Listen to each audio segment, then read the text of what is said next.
Across corporate America, a silent transformation is underway. From Wall Street to Silicon Valley, CEOs are betting their company's futures on artificial intelligence. It's no longer just about adopting a few AI tools. It's about rebuilding entire business models around them. This massive shift is giving rise to what analysts call the Hourglass Company, an organization where AI wipes out the middle layer, leaving power concentrated at the top and productivity handled by technology at the bottom. So, why are so many CEOs going all in on AI? And what happens if they're wrong? Let's start with the reality driving these bold decisions. Over the past year, companies have been racing to integrate AI at every level. Dell recently raised its long-term growth forecast, citing explosive demand for AI infrastructure. JP Morgan is spending $2 billion a year on artificial intelligence, and CEO Jamie Dimon claims that the investment is already paying for itself through efficiency gains. Meanwhile, other CEOs, like Goldman Sachs's David Solomon, have issued warnings that the market might be overexposed, hinting that an AI correction could be coming. But behind the headlines, the real story is structural. AI is changing how companies are built. For decades, corporations looked like pyramids: large base, layers of managers, and a small leadership team at the top. Now the pyramid is turning into an hourglass. The bottom, made up of entry-level and operational workers, is shrinking because AI handles routine tasks faster and cheaper. The middle, once filled with managers, coordinators, and analysts, is getting squeezed out.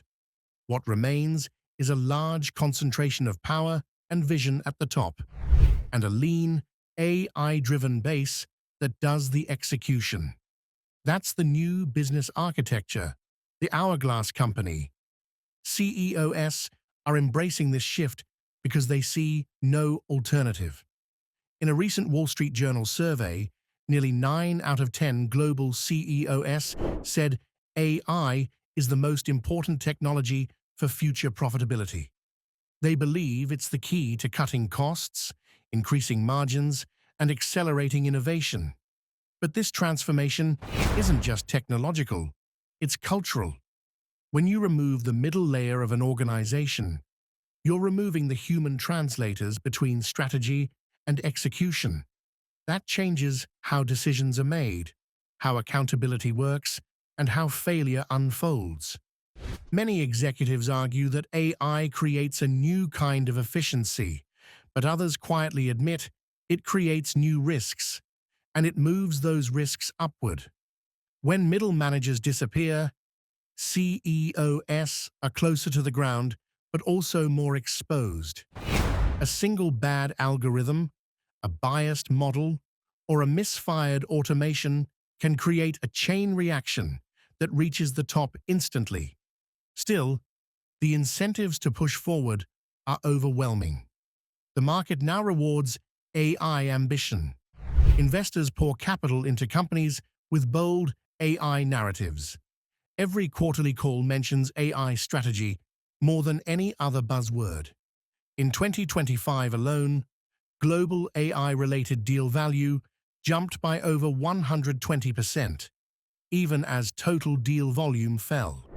That means companies are doing fewer deals, but much bigger ones, centered entirely on AI. But here's the catch. These bets are incredibly expensive. Building AI infrastructure requires enormous capital expenditure: data centers, chips, cloud capacity, and technical talent. The tech giants can afford this, but for everyone else, it's a gamble that must pay off quickly. That's why so many CEOs talk about operational leverage. They believe the upfront costs of AI will eventually lead to exponential returns: automation, productivity, and long-term savings. The problem is, that this only works if the AI systems deliver consistent results. And history tells us technology revolutions rarely run smoothly. Many early adopters overestimate short-term gains and underestimate the long-term cultural shifts required. The hourglass structure might make companies faster, but it also makes them more fragile. When decision-making becomes concentrated in fewer hands, small errors or strategic misjudgments can have outsized consequences. In an AI-driven organization, a flawed dataset can mislead entire departments. A wrong prompt can affect thousands of automated decisions. The very systems designed to enhance productivity can amplify mistakes. And then there's the human side. The disappearance of middle management means fewer mentors, less career progression, and more uncertainty for employees trying to climb the ladder. The workplace becomes polarized.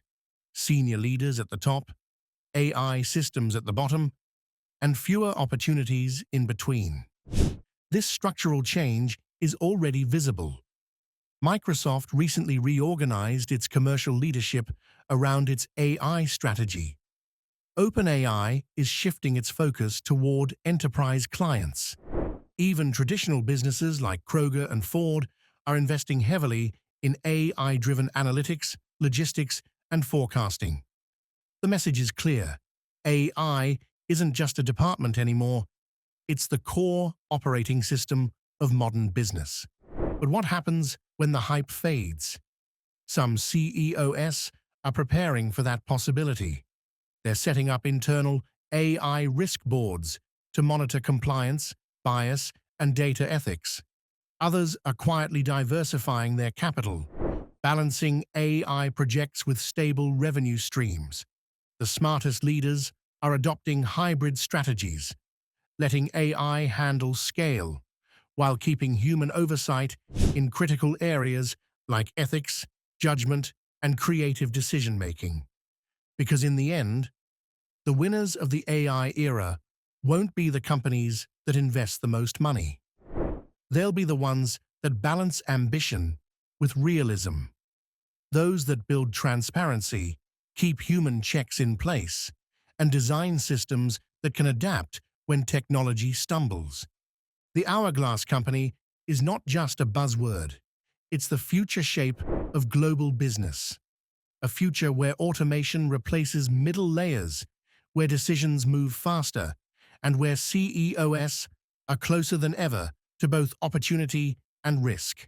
Some will thrive in this model, others will collapse under its weight. The truth is, AI isn't just changing how businesses operate, it's changing what leadership means. The next generation of CEOs won't just be strategists. They'll need to be data interpreters, risk managers, and cultural translators, capable of navigating both machines and humans. As the dust settles on the AI gold rush, one thing is certain. The most valuable skill in business won't be coding, or capital, or even intelligence. It will be adaptability. Because in the age of the hourglass, everything can flip in a single turn.